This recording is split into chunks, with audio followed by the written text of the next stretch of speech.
Well, let's go live to Jerusalem on the programme now and speak to Irris Makler, who's our correspondent there. Irris, what can you tell us then about the Israeli war in the north of Gaza?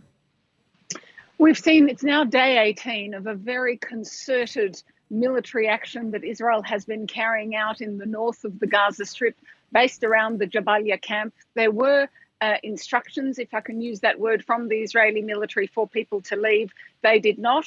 Now we are seeing some people leaving who had never left for the entire time, some displaced people who had returned and are now leaving. It is a slightly contentious issue. I've heard and seen social media out of Gaza where people are saying that they were stopped by Hamas from leaving. So that would feed into the Israeli accusation that Hamas is using some of these civilians as human shields, but it also is part of the concern, I guess, that if they leave, will they ever return? That fear that the north of the Gaza Strip will no longer have Palestinians in it at this rate. We have heard from the UN refugee agency, UNRWA, calling for a temporary ceasefire to enable these people to leave, because on day 18, with limited food and water coming in, this was very contentious. It was only actually increased in the amount that it has been increased after US pressure. The US wanted hundreds of trucks a day to go in. I haven't seen evidence from the Israeli side that there are hundreds going in, that there is some more going in.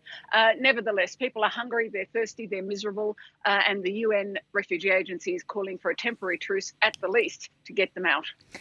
And Irris, look, as we're looking at those scenes of devastation from the north of Gaza, Antony Blinken, the top American diplomat, is in Israel today. He's met Netanyahu, the prime minister. He's met Israel Katz, the foreign minister, as well.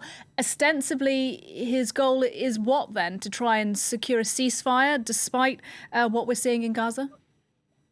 I think because of what we're seeing in Gaza, but yes, the feeling, both actually amongst some Israeli diplomats and in Washington, is that the death of Yahya Sinwar last week, the leader of Hamas, could actually make a difference to ceasefire negotiations and hostage negotiations. There is a quote from Washington officials who said that Yahya Sinwar was actually the obstacle to these negotiations. So there's a chance to revive them. There's only 2 weeks to the elections. So I guess it's also perhaps a little bit of a farewell tour. I believe it's now Antony Blinken's 11th or 12th visit to the region in this year. He's devoted a lot of time and attention. He's meeting an amazing array of Israeli politicians. That's why I do think it's a little bit of a farewell tour, including perhaps politicians he wouldn't ordinarily speak to, and including Israel's president, whom he has known for a long time when he was a Labour politician, back when Yitzhak Herzog was a Labour politician.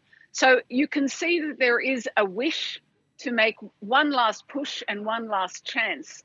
Whether any of this will get off the ground in these remaining 2 weeks before the elections, and then whatever the results in that lame duck period before January, it's not clear. Irris Makler, live in Jerusalem. Thank you.